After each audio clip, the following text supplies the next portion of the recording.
Something about Pax Dei has been bothering me. A few months ago, Mainframe told us exactly what was coming next. They called it Verse 6. And they specifically said Verse 6 would focus on three things: building, comfort, and permissions. But then, Verse 6 never arrived.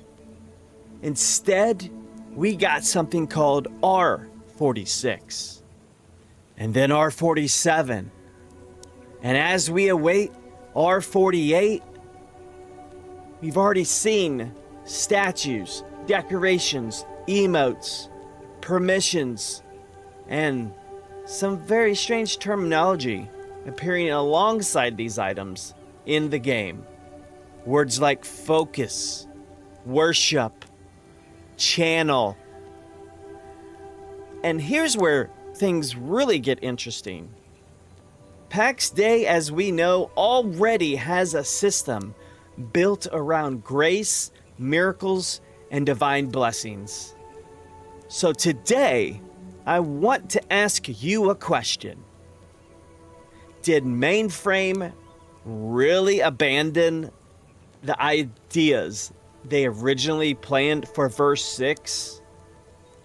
Or are we watching pieces of Verse 6 quietly appear under the new R series update system? I don't think we have enough evidence to say this is truly confirmed, but I do think we have enough evidence to investigate. Let's begin. So let's go all the way back to February 2026. Mainframe published an article at that time called Future of Pax Dei, a letter from the team. And this is probably the single most important piece of evidence in our theory. Mainframe explained that building was too focused on aesthetics. They wanted building to actually mean something, have a part in the gameplay, have some social life. That's the direction they wanted to go. They then described systems that would connect gameplay benefits directly to the buildings. One of those systems was comfort and rest. Mainframe then further elaborated, specifically describing crafting bonuses being influenced by things like roofs and building layouts. They gave us a roadmap, guys. We thought, oh my gosh, 2026 has arrived. We finally got this roadmap we've been asking for. Things were awesome, right? After verse 5 was going to be verse 6. After verse 6 was going to be 7. And verse 6 was going to focus primarily on building, the comfort system, and permissions. So that's not really a theory. That's exactly what Mainframe told us. Let's take a look at that now. So yeah, the three pillars of verse 6 were going to be building, comfort, and permissions. So at this point, we knew exactly what Mainframe was telling us. The question is, what happened afterward?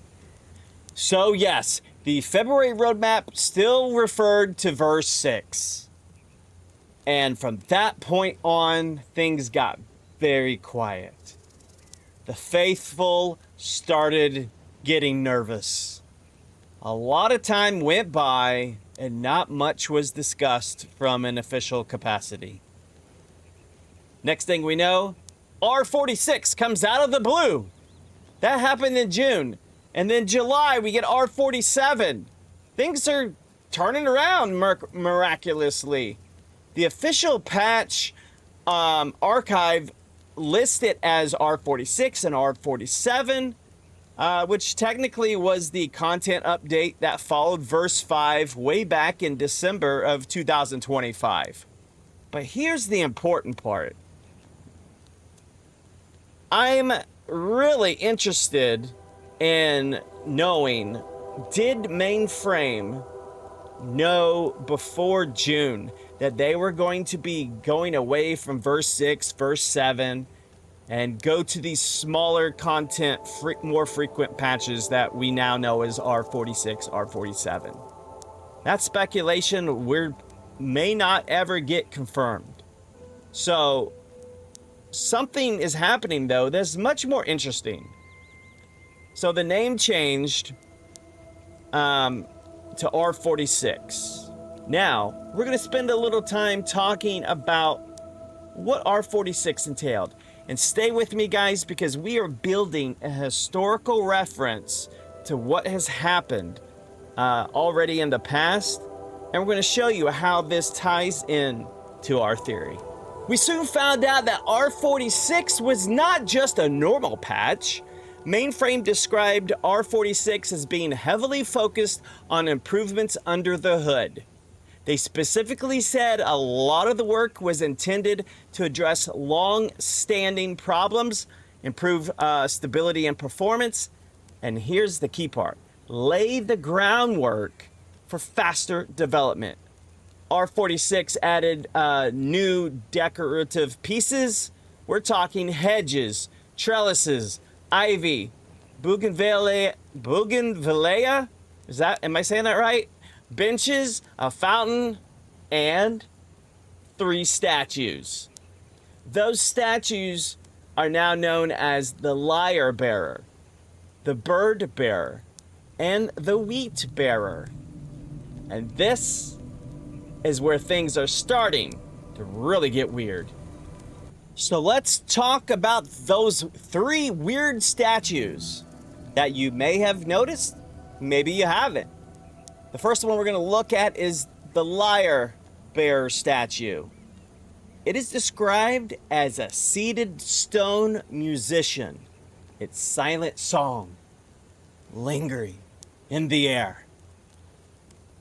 And then we come to the Birdbearer statue, a stone figure cradling a bird, a quiet symbol of care and protection. And then what happened, guys? We actually started to see birds in the game. See, things are starting to make sense. The third statue is the Wheatbearer statue, a figure bearing wheat, a quiet hope for a bountiful harvest. Now, are these proof of a future system? No.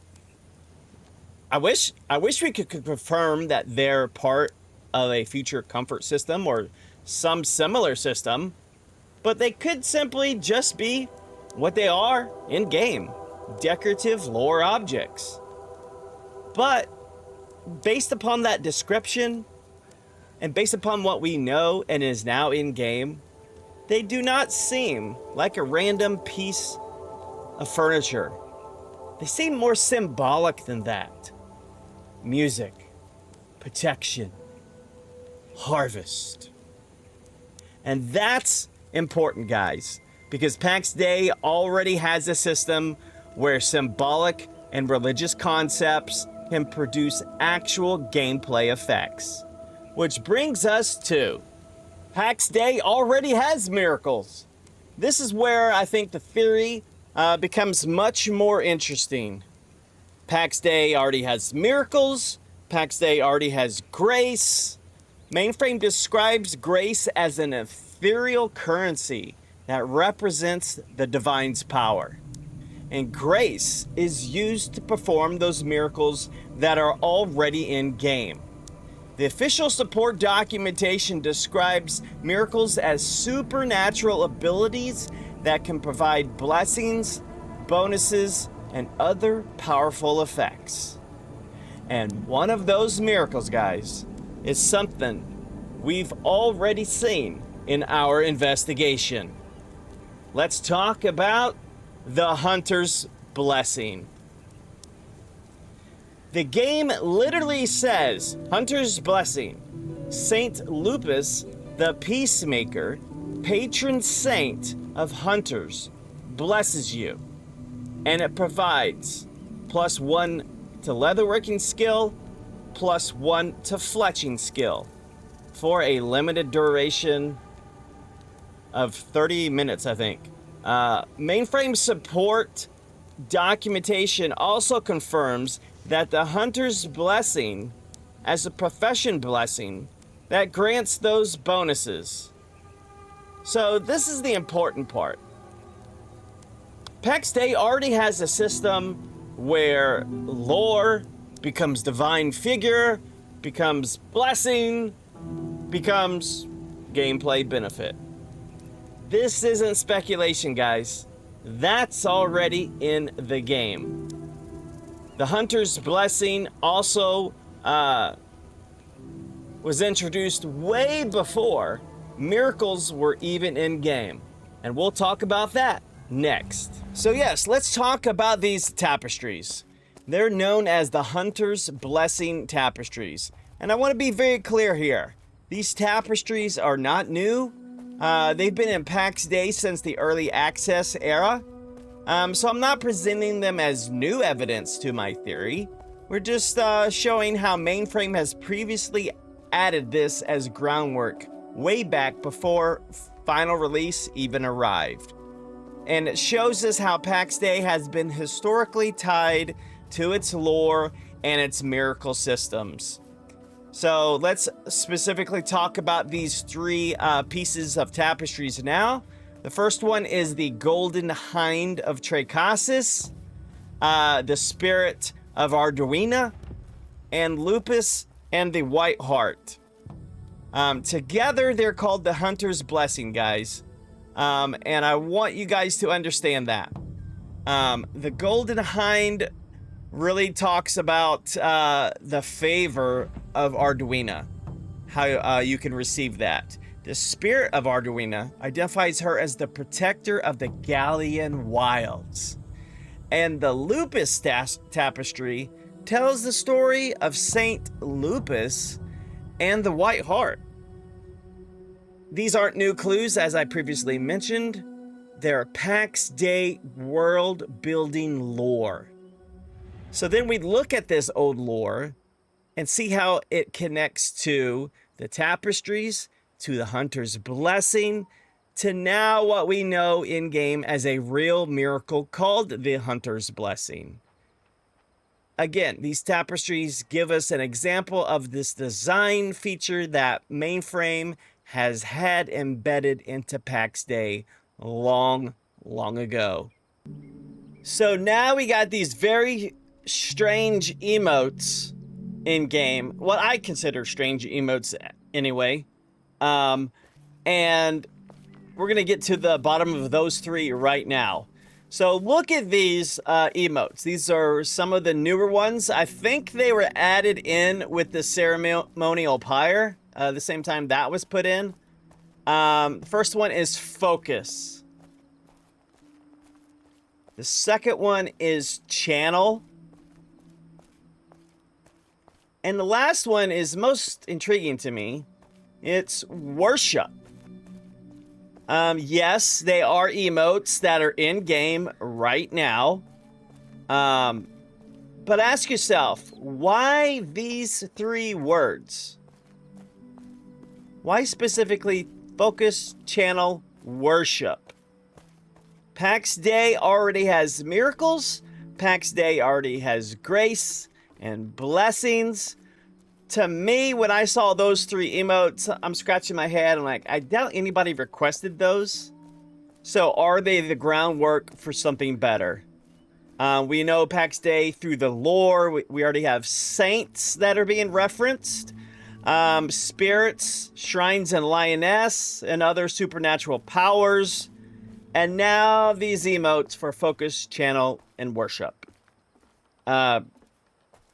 It just seems too coincidental to me.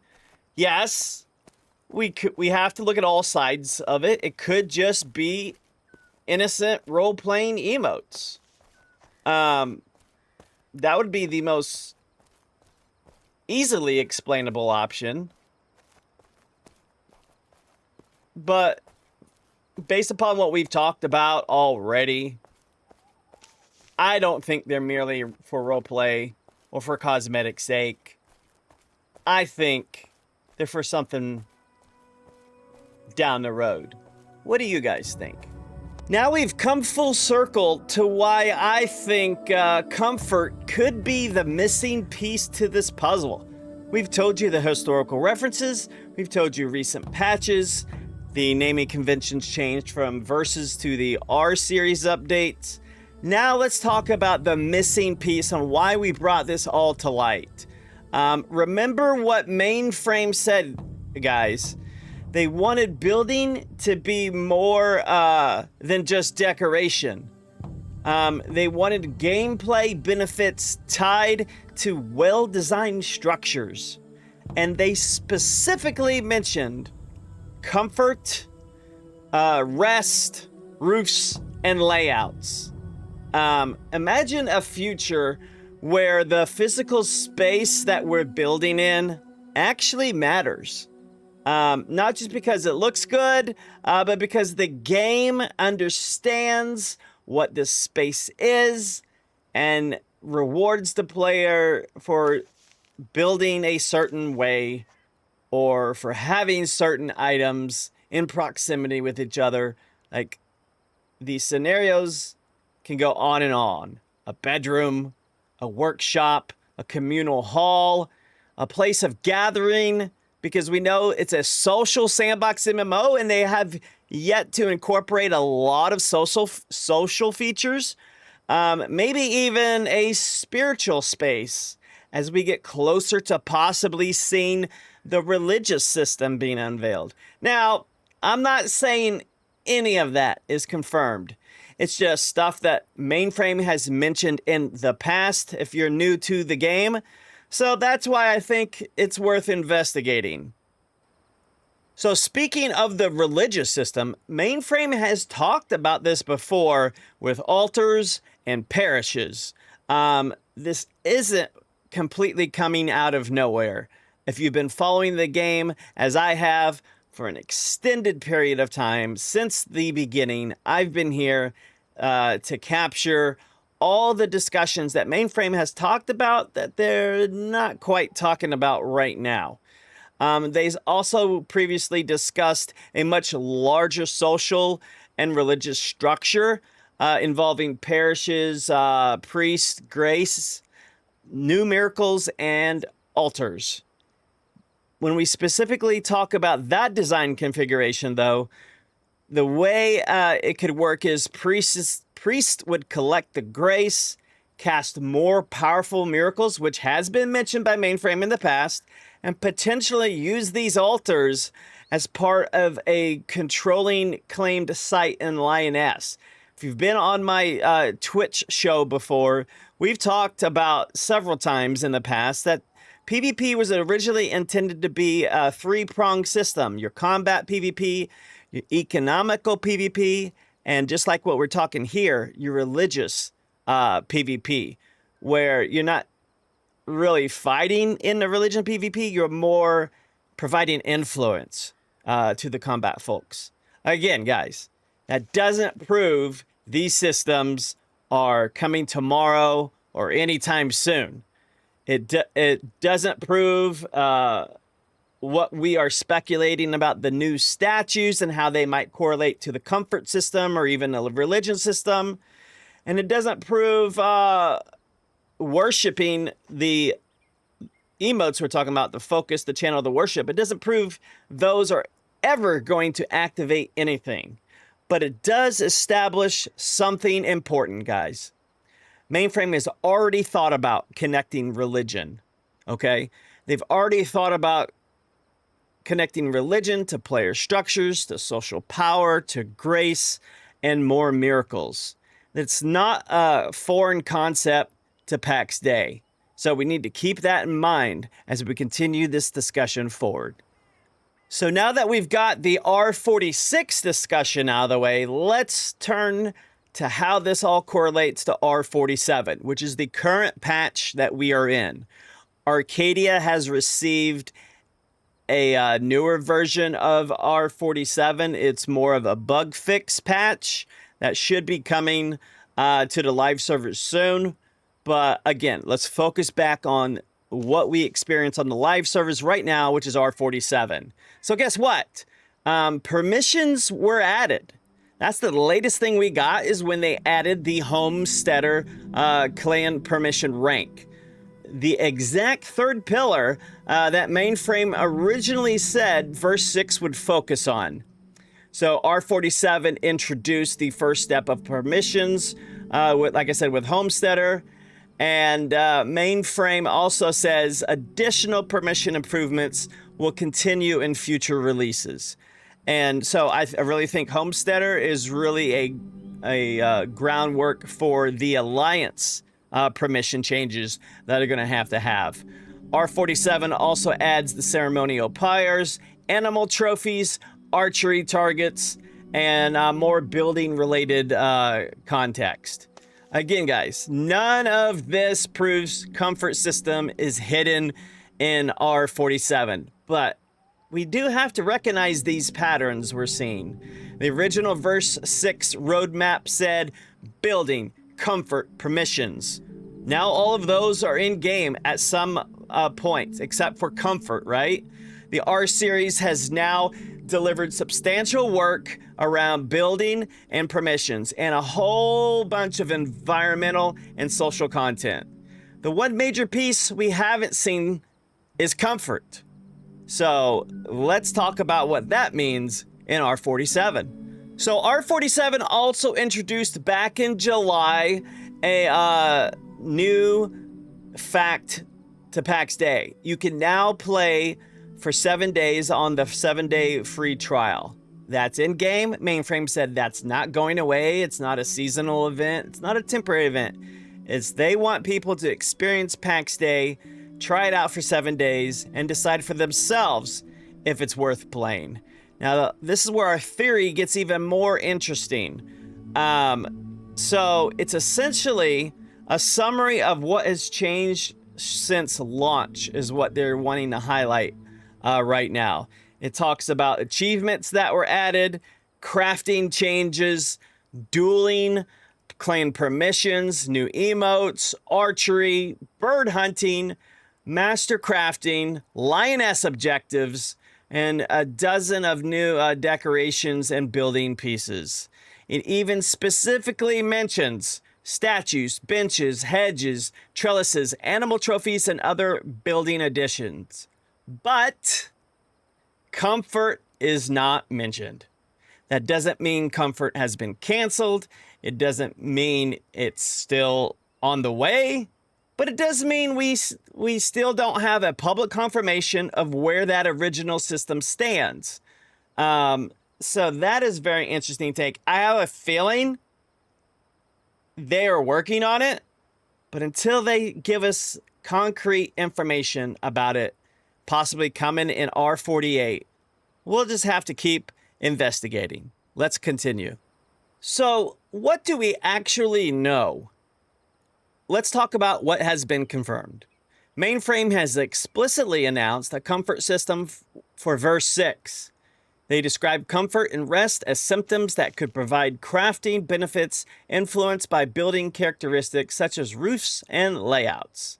Mainframe also said verse 6 would focus on building, comfort, and permissions. R46 followed the verse 5 era and ended the verse 6 discussion and introduced major under-the-hood work with more than 50 decorative pieces and 3 new statues. R47 introduced the first stage of a permissions revamp. Pax Dei is already function a grace system and a miracle system. Miracles can provide divine blessings and gameplay bonuses. The Hunter's Blessing is one of those actual gameplay miracles. And Pax Dei has previously discussed parishes, priests, miracles, and altars as part of its broader design. That's what we know. Now that we've covered what we know, let's talk about what we don't know. What we don't know is comfort. Has it been canceled? Are they going to call it something else? Are they going to roll it into another system? That we don't know. The 3 statues we spoke about, Are they future miracle objects? Are they future objects that we're going to use focus, channel, worship, or some other unknown emote to activate? We don't know if that's going to have a purpose. And we absolutely do not know if there's a religious building or the religious systems coming. But we do know that out in Ancien, we have this monstrous citadel. There's 2 on the 4 main maps, 2 citadels in existence. There's supposed to be these major Inquisitor strongholds. You can get inside them if you know how to navigate properly. But again, that's been an empty building. Religion has not come to game outside of miracles and grace. So those are our theories, guys. But until these theories actually are built upon and they actually exist in the game, Mainframe is going to have to, let us know if some of those theories we've come up with tonight have been changed from theory to fact. So that's what we currently don't know, is what is Mainframe's stance on comfort system or a similar system to comfort. So guys, here's where I land on all this.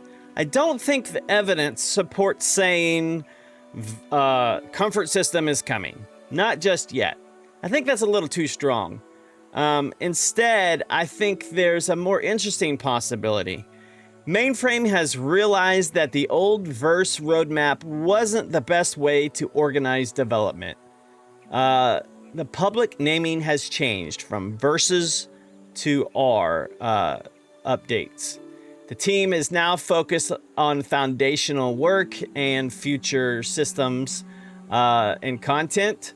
And instead of delivering a gigantic verse 6 or verse 7 update, which contains everything at once, they're starting to do more piecemeal development. Because the original vision is now most likely arriving incrementally. We're seeing building improvements. We're seeing permissions, new decorations, new social tools, new emotes, new symbolic objects, and potentially, and maybe even eventually, comfort and rest. If that happens, guys, then the R series isn't replacing the vision. It's simply repackaging the vision. And that would also explain why the old verse 6 roadmap hasn't necessarily disappeared. It may have just been broken into smaller pieces of the content wheel. So now we come to the big question. The big question is this, and this is what I really want you to focus on. What does comfort actually mean in Pax Dei? Is it simply a roof above you, a bed to sleep on, a nice house around you?